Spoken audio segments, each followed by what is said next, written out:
Nabigla ako sa pangyayari na inaresto si Presidente Duterte at hindi ako maniwala eh.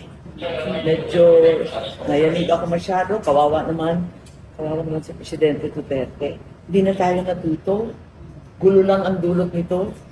Hindi na tayo natuto, etong paulit-ulit, awa talaga ako.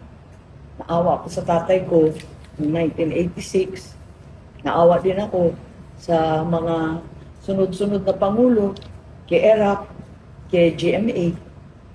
Gulo lang ang dulot nito. Hindi na tayo natuto. Paulit-ulit na lang tayo.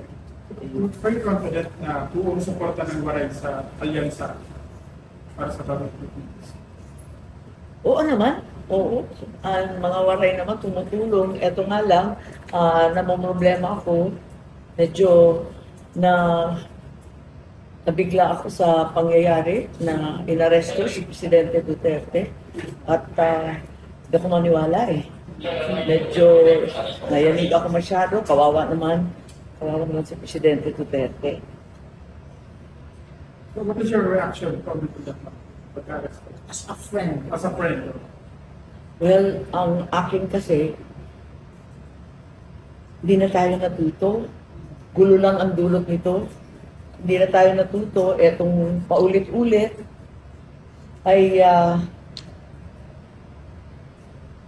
walang pakinabang sa mga naghihirap sa bayan ang bangayan ng politika. Parang naging siklo na tayo na ganito.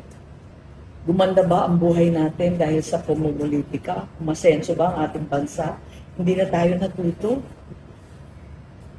So, sa lahat ng nakakahiyang yugto sa ating politika, gantihan ng gantihan, awayan ng awayan, yumaman ba? Nabusog ba? Sumaya ba ang taong bayan? Yun na lamang ang tanong ko. Kung awa talaga ako. Naawa ako sa tatay ko noong 1986. Naawa din ako sa mga sunod-sunod na Pangulo, kay ERAP, kay GMA. Gulo lang ang dulot nito. Hindi na tayo natuto. Paulit-ulit na lang tayo. May plano ka bisitahin si President. Tignan natin kasi mukhang wala namang pinapapasok. Ang akin lang emotional eh.